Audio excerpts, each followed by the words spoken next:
이 사도 바울은 로마서를 크게 두 가지로 나누고 있습니다. 먼저는 우리의 신앙생활에서 가장 중요한 질문인 우리가 어떻게 해야 구원을 얻을 것인가에 대한 질문인데요. 이 질문에 대해서 로마서 1장부터 11장까지 자세하게 설명해 주고 있습니다. 즉 우리의 구원은 예수 그리스도를 믿는 것 외에는 다른 길이 없다고 강조합니다. 그리고 나서 이제 12장부터 16장 마지막 절까지 이 바울은요, 그렇다면 구원받은 하나님의 백성이 이제 이 땅에서는 어떻게 살아가야 하는가, 그에 대한 해답을 말씀해 주면서 우리가 삶에서 실제로 부딪히게 되는 문제들에 대해서 하나씩 하나씩 풀어가고 있죠. 예수를 믿은 그리스도인이 제일 먼저 하게 되는 것은 예배입니다. 성도라면 누구라도 교회에 나와서 예배를 드리게 되죠. 이 예배라는 것은 두 가지가 있는데요. 교회에 나와서 하나님을 예배하는 것과 삶의 현장에서 드리는 예배가 바로 그것입니다. 교회에서 드리는 예배는 우리가 잘 알고 있는 것인데 삶의 현장에서 드리는 예배는 무엇일까요? 그것이 바로 봉사입니다. 예배는 하나님을 섬기는 것입니다. 즉 하나님께 봉사하는 것이죠. 그래서 우리가 하나님 예배를 통해서 하나님을 섬기고 봉사하게 되면 하나님께서는 우리의 섬김을 기뻐 받으시고 하나님의 은혜를 부어 주십니다. 그런데 이 예배는요, 교회에서뿐만 아니라 우리의 삶의 현장에서도 필요합니다. 그래서 우리는 매 순간 하나님을 예배하는 예배자로 살아가야 하는 것입니다. 그런데 우리의 삶의 현장에서 하나님을 섬기는 방법이 바로 봉사입니다. 그래서 우리는 봉사를 통해서 계속해서 하나님을 예배할 수가 있는 것이죠. 특히 오늘 본문에서 바울은요, 이 교회 봉사의 중요성에 대해서 말씀하고 있는데요. 가장 먼저 우리가 봉사해야 할 장소에 대해서 말씀하고 있는데 그것이 바로 교회입니다. 즉 모든 봉사는 교회로부터 시작되어야 한다는 것입니다. 그래서 바울은 오늘 본문 로마서 12장 3절부터 13절까지는 교회 봉사에 대해서 말씀하고 있고 이제 14절부터는 사회생활에서 하는 봉사의 삶에 대해 말씀하고 있습니다. 이 바울이 이 교회 봉사에 대해서 말씀을 하고 그 다음에 사회 봉사에 대해서 말씀한 이 순서는 매우 중요합니다. 왜냐하면 이 성도의 봉사는 먼저 교회부터 시작되어야 한다는 것을 강조하는 것이기 때문입니다. 그렇다면 왜 모든 봉사가 교회에서부터 시작되어야 하는 것일까요? 첫째로 교회가 세상의 빛이요 소망이기 때문입니다. 아무리 사회운동이나 캠페인이 벌어진다 해도 절대로 세상은 변하지 않습니다. 공중의 권세 잡은 자가 이 땅을 지배하고 있는 한 세상은 악할 수밖에 없습니다. 그런데 이 공중의 권세 잡은 자를 깨뜨릴 수 있는 유일한 힘은 세상에 있지 않고 교회에 있습니다. 교회의 영적인 능력으로만 악한 자의 힘을 이길 수 있기 때문에 어떤 시대에나 특히 요즘 같은 시대에서 세상의 희망은 오직 교회에 있습니다. 역사적으로 보아도 교회가 영적인 힘을 발휘할 때는 사회적으로도 부흥과 발전이 일어났었습니다. 하지만 교회가 빛의 사명을 다하지 못하고 부패하고 힘을 잃었을 때는 사회 역시 부패하고 방향을 잃고 말았다는 것을 우리는 알 수 있습니다. 따라서 사회를 변화시키기 위한 가장 강력한 힘은 교회에 있다는 것입니다.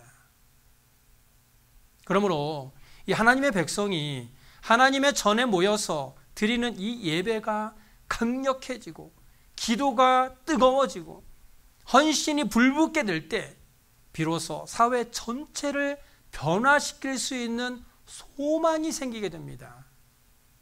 뿐만 아니라 얽히고 설킨 문제들이 있을 때 제일 먼저 회개함으로 풀어낼 수 있는 실마리를 찾을 수 있는 곳도 교회입니다.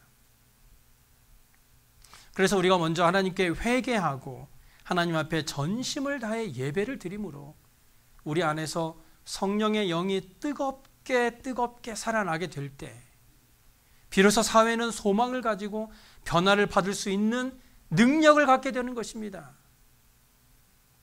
두 번째로 우리가 제일 먼저 교회에서 봉사를 해야 하는 이유는 우리가 그리스도의 몸된 지체이기 때문입니다. 누구라도 자기 몸을 사랑하는 것은 당연한 것이죠. 그런데 예수님께서는요, 내 이웃을 내 자신같이 사랑하라고 말씀하셨어요. 내 이웃을 내 자신같이 사랑하라. 우리는 이 말씀을 보면서 이웃을 사랑해야 하는구나 라고 생각합니다. 그런데 이 말씀을 잘 보시면 이웃을 사랑하기 위해 내 몸도 사랑해야 한다라는 것을 가르쳐주고 있음을 알 수 있습니다.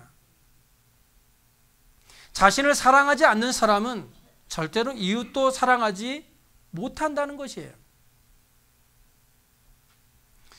여러분, 세상에서 가장 무서운 사람이 누군지 아십니까? 그것은 바로 너 죽고 나 죽자라고 달려드는 사람이라고 합니다. 너 죽고 나 죽자. 요즘에는 너 죽고 나 살자 그러는데 너 죽고 나 죽자, 같이 죽자고 달려드는 사람이라고 해요. 즉 자신의 삶을 포기한 사람인 것이죠. 자기도 사랑하지 않는데 다른 사람을 사랑할 수 있습니까? 우리가 다른 사람을 사랑하려면 먼저 자신부터 사랑해야 합니다. 여기에 비밀이 숨겨져 있어요. 그리스도의 몸된 교회를 사랑하기 전에는 사람을 사랑할 수 없다는 것입니다. 왜 그렇습니까? 교회가 곧 우리의 몸이기 때문입니다. 우리는 먼저 그리스도의 몸된 지체로서 교회부터 사랑하고 난 다음에 그 뜨거운 열정과 감동을 가지고 세상에 나가서 세상 사람들을 사랑하고 품어주어야 한다는 것입니다.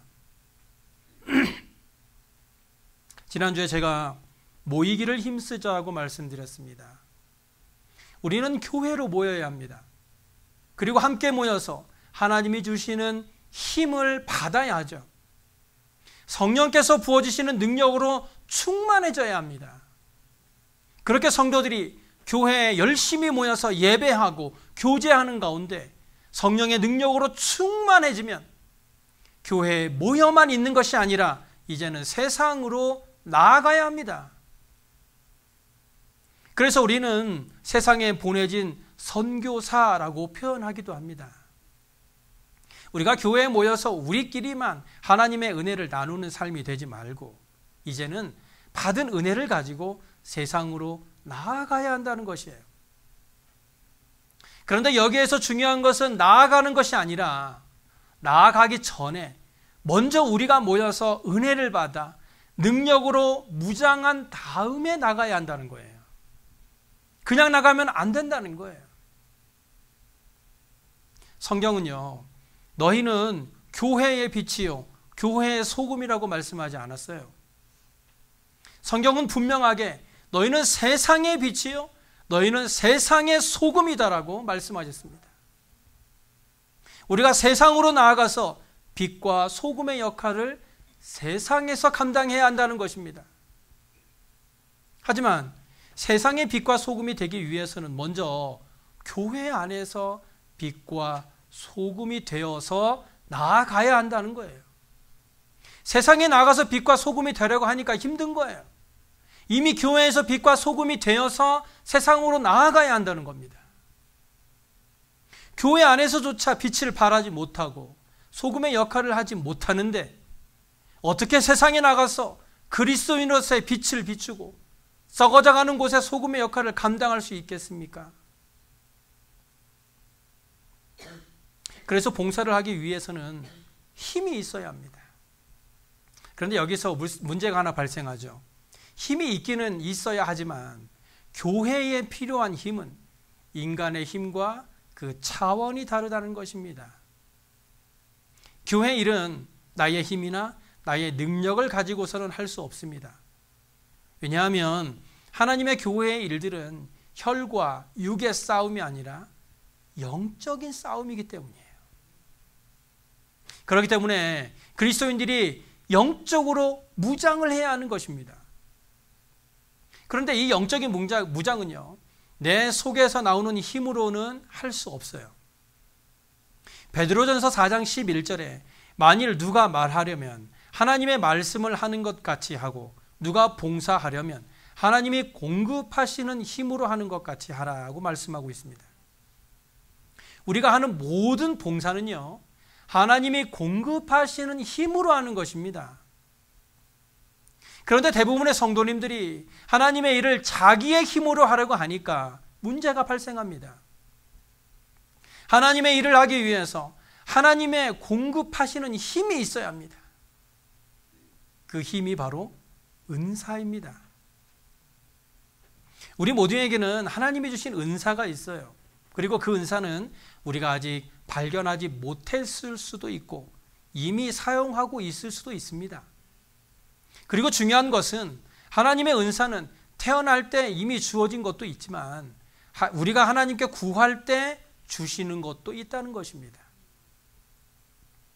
누가복음 11장 9절 이하에 구하라 그러면 너희에게 주실 것이요 찾으라 그러면 찾아낼 것이요 문을 두드리라 그러면 너희에게 열릴 것이니 구하는 이마다 다 받을 것이요 찾는 이는 찾아낼 것이요 두드리는 이에게는 열릴 것이라고 분명하게 말씀합니다. 그리고 이어지는 말씀에 너희가 악할지라도 좋은 것으로 자식에게 줄 줄 알거든 하물며 너희 하늘 아버지께서 구하는 자에게 무엇을 주십니까? 성령을 주시지 않겠느냐? 우리가 간구할 때 하나님께서 성령의 은사를 주시겠다고 약속하셨습니다. 그래서 오늘 본문 로마서 12장 6절부터 8절은요, 이 구체적으로 하나님의 일을 할 때 필요한 도구, 즉 성령의 은사에 관해서 말해주고 있는데요. 그 첫 번째가 예언의 은사입니다. 우리에게 주신 은혜대로 받은 은사가 각각 다르니 혹 예언이면 믿음의 분수대로. 여기서 예언은요, 미래의 일을 알아맞히는 능력을 말하는 것이 아니라 말씀을 전하는 것, 즉 설교하는 은사를 말합니다. 하나님의 말씀을 가지고 그 말씀에서 말하고 있는 하나님의 뜻을 전달하는 은사가 예언의 은사입니다. 그래서 이 예언의 은사를 믿음의 분수대로 하라고 말씀하고 있는 거예요. 이것은 예언의 은사는 그 믿음과 일치해서 사용하게 된다는 것입니다. 왜냐하면 이 예언의 은사는요, 큰 믿음을 요구하기 때문이에요. 오늘날 대부분의 그리스도인들이 예언의 능력을 잃어버렸습니다. 말씀을 선포하지 않는 것입니다. 말씀은 목사만 선포하는 것이 아니에요. 왜냐하면 그들이 하나님의 말씀대로 살지 못하기 때문에 스스로도 하나님의 말씀을 증거하지 못하는 거예요. 우리에게는 예언의 말씀을 선포할 수 있는 믿음이 필요합니다. 죄를 지은 사람에게 죄인이라고 말할 수 있고 그들에게 회개하라고 말할 수 있는 믿음과 용기가 필요합니다. 그런 믿음이 없이는 우리는 결코 예언의 은사를 사용할 수 없을 것입니다. 둘째는 섬기는 은사입니다. 7절이죠. 섬기는 일이면 섬기는 일로. 이 은사는 자기의 은사로 다른 사람의 사역을 돕는 것입니다. 이런 은사를 받은 사람은 혼자서 무엇을 하라고 하면 잘 못하지만 지도자 옆에서 일을 하게 되면 자기가 가진 능력 이상의 일을 해내기도 합니다. 출애굽기 17장에 나오는 아론과 훌이 바로 이런 은사를 받은 사람들이죠. 이스라엘 백성이 아말렉과 전쟁을 하는데 모세가 손을 들면 이기고 모세가 손이 내려지면 집니다.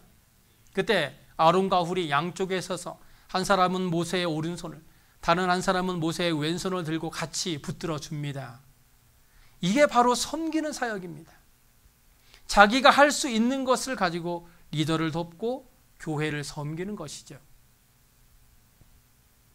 세 번째는 가르치는 은사입니다.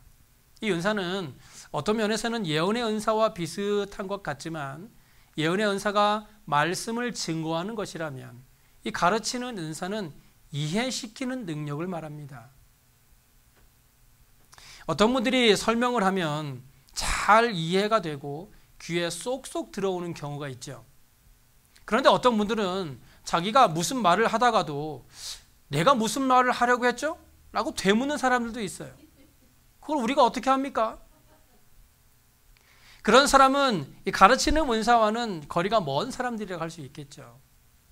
그래서 이런 은사는 특별히 교사에게 있으면 좋은 은사라고 할 수 있습니다. 네 번째는 위로하는 은사입니다. 8절이죠. 여러분들도 다 느끼겠지만 이 사람들과 대화를 하다 보면 어떤 사람은 대화를 하면 할수록 힘이 빠지는 사람이 있어요. 그 사람과 한참 대화를 하다 보면 내 기운조차 확 빠져요. 내가 힘이 없어요. 그런데 어떤 분들은요, 대화를 하고 나면 막 힘이 생기는 사람들이 있어요. 죽겠다, 힘들어서 못 살겠다 하던 사람도 그 사람과 대화를 나누고 하다 보면 얼굴에 웃음이 번지고 다시 힘을 얻는 사람들이 있는데 그런 것들이 바로 위로하는 은사입니다. 특별히 이런 은사는 우리가 모두 함께 구했으면 좋겠습니다. 다 받았으면 좋겠어요. 그래서 저와 여러분이 모든 사람들에게 힘과 용기를 주는 사람들이 되었으면 좋겠습니다. 다섯 번째는 구제하는 은사입니다. 구제는요, 돈이 많다고 할 수 있는 것이 아닙니다. 그래서 바울은 구제를 은사로 구별한 것입니다. 이 세상의 부자와 하나님 나라의 부자는 다릅니다. 세상에서는 돈이 많은 사람이 부자지만 하나님 나라에서는 돈이 많고 적음으로 부자를 판단하지 않습니다. 이 구제는요, 우물과 같습니다. 우물물은 퍼내면 퍼낼수록 깨끗한 물이 계속 차오릅니다. 하지만 물이 얼마 없다고 해서 물을 퍼내지 않으면 그 우물물은 썩어지고 맙니다. 하나님께서 우리에게 많은 것을 주신 것은 그것을 가지고 서로 나누라는 것입니다. 누가복음 6장 38절에 주라 그리하면 너희에게 줄 것이니 곧 후히 되어 누르고 흔들어 넘치도록 하여 너희에게 안겨주리라고 약속하였습니다. 하나님께서 우리에게 주신 것을 우리가 나눌 때 더욱 넘치는 복을 받을 것이지만 그것을 나누지 않으면 썩은 물이 되고 맙니다. 여섯 번째는 다스리는 은사입니다. 이 다스리는 은사를 풍부하게 누렸던 인물이 바로 다윗이죠. 사무엘상 22장을 보면 다윗이 아둘람 굴로 도망을 갑니다. 그랬더니 이 400명 정도의 오합지졸들이 아둘람 굴에 모여들기 시작했습니다. 돈 떼먹고 도망친 사람, 사기치고 도망온 사람, 억울한 일을 당한 사람, 왕따 등등 세상에서 말하는 인간 쓰레기들이 거기 다 모였습니다. 도망 다니는 사람들이죠. 하지만 이 다윗의 지도력이 얼마나 뛰어났던지 이런 오합지졸들을 훈련시켜서 결국은 온 이스라엘을 통일시키는 장군으로 삼았고 역사의 길이 남을 위대한 장군들이 바로 그 안에서 나오게 되었습니다. 그런데 이 다스리는 은사는 부지런함이 있어야 한다고 말합니다. 다스리는 사람이 게으르면 그 사명을 감당할 수 없다는 것이에요. 자기 일에 부지런하여 최선을 다할 때 그 모습을 보고 아랫사람들이 그 사람을 따르게 된다는 것이죠. 일곱 번째는 긍휼을 베푸는 것입니다. 이것은 다른 사람이 어려움을 당할 때 그 고통을 나의 것으로 여기는 은사를 말하죠. 다른 사람의 짐을 대신 짊어지는 마음, 어려운 사람을 도와주는 마음들이 이런 은사인데요. 이것은 특별히 즐거움으로 하라고 말씀하고 있습니다. 즐거움으로 하지 않는 긍휼은 아무런 값어치가 없다는 것이에요. 긍휼의 마음은 자원하는 마음으로, 그래서 즐거움으로 감당해야 함을 말씀하고 있습니다. 그런데 이 오늘 본문에서 말씀하고 있는 가장 중요한 것은요, 이런 은사들을 설명하면서 이런 은사들을 가지고 어떻게 봉사를 해야 할 것인가 하는 것입니다. 이 대부분의 성도님들이 교회 일을 하려고 할 때 가장 많이 고민하는 것은 나는 그것을 감당할 능력이 없다는 것이에요. 그래서 하나님께서는 그런 일들을 감당할 수 있도록 우리에게 은사를 주신 거예요. 또는 반대로 능력은 있는데 그 능력을 사용할 줄 몰라서 봉사를 못하는 경우도 있죠. 그래서 봉사에 대한 자세를요, 본문 9절과 10절에 이렇게 말씀해줘요. 사랑에는 거짓이 없나니 악을 미워하고 선에 속하라. 형제를 사랑하여 서로 우애하고 존경하기를 서로 먼저 하라. 봉사의 첫 번째는 사랑하는 것입니다. 사랑으로 봉사해야 합니다. 사랑하는 마음이 없으면, 다른 사람이 나보다 더 잘하는 것 같으면 그 사람이 미워집니다. 질투가 생겨나는 것이죠. 그렇게 되면 자기가 하는 봉사에도 짜증만 납니다. 봉사에 사랑이 식어지면 어떤 것을 해도 즐겁지 않습니다. 억지로 하는 일에 무슨 즐거움이 있겠습니까? 고린도전서 13장 1절에 내가 사람의 방언과 천사의 말을 할지라도 사랑이 없으면 소리나는 구리와 울리는 꽹과리가 된다라는 말씀과 같이 사랑이 없으면 아무리 말을 잘해도 그저 시끄러운 소리에 소음에 불과하다는 것이에요. 그것뿐입니까?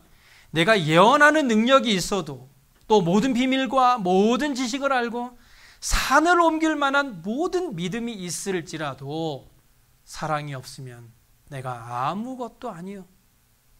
내가 내게 있는 모든 것으로 구제하고 내 몸을 불사르게 내줄지라도 사랑이 없으면 내게 아무 유익이 없다고 말씀합니다. 사랑이 없으면 우리의 믿음도 봉사도 권능도 직분도 아무것도 아니라는 것입니다. 왜냐하면 그런 것들로는 영혼을 살리지 못하기 때문이에요. 우리의 능력과 믿음은 그 안에 사랑이 있을 때 비로소 그 능력을 발휘할 수 있기 때문에 모든 봉사와 은사에는 반드시 사랑이 있어야 한다는 것입니다. 그렇다면 두 번째로 우리의 태도는 어떠해야 합니까? 11절을 보시면 부지런하여 게으르지 말고 열심을 품고 주를 섬기라. 우리가 하나님의 일을 할 때 최고의 덕목은 부지런하여 게으르지 않고 열심을 품고 일을 하는 것입니다. 하나님 앞에서 충성을 다할 때 열심을 품고 해야 합니다. 라우디게아 교회처럼 차지도 않고 덥지도 않아서 미지근한 사람은 내 입에서 토하여 버린다고 말씀하신 것을 기억하시기 바랍니다. 그리고 12절에 보시면 소망 중에 즐거워하며 환난 중에 참으며 기도에 항상 힘쓰라.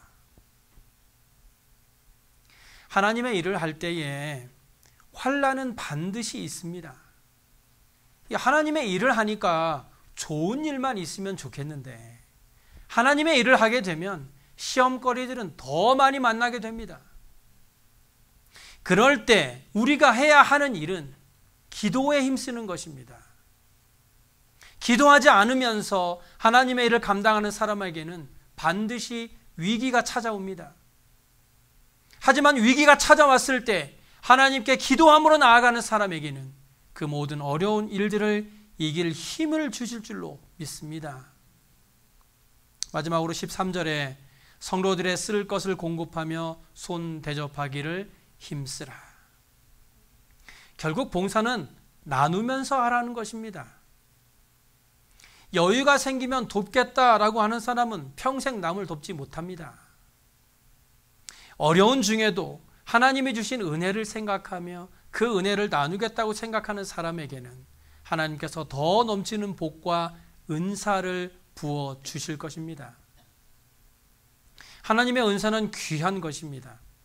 하지만 그 은사를 사용하지 않는 것은 하나님 앞에 불충한 것입니다. 예수님은요, 요한복음 15장 2절에 물은 내게 붙어 있어 열매를 맺지 아니하는 가지는 아버지께서 그것을 제거해 버리시고 물은 열매를 맺는 가지는 더 열매를 맺게 하게 하려 하여 그것을 깨끗하게 하신다고 했습니다. 포도나무에 붙어 있기만 하면 열매는 저절로 맺혀지는 것이 아닙니다. 교회에 다니고 있다는 것만으로 안심하지 말라는 것입니다. 또한 포도나무에 붙어 있기만 해도 하나님의 은혜를 공급받을 수 있는 것이 아니라는 거예요. 교회에 다니는 것만으로 구원을 얻을 수 있는 것이 아니라는 것입니다. 우리는 열매를 맺어야 합니다. 열매를 맺지 않으면 제거해 버리신다고 분명하게 말씀하고 있다는 것을 우리는 기억해야 합니다. 그러므로 하나님께서 여러분에게 어떤 은사를 주셨다면 그 은사를 가지고 하나님의 일을 위해 열심을 다해 충성하시기 바라고, 하나님께 충성을 다하는 여러분의 삶에 하나님의 은혜와 축복이, 풍성한 성령의 열매가 가득 흘러 넘치길 간절히 소원합니다. 기도하겠습니다.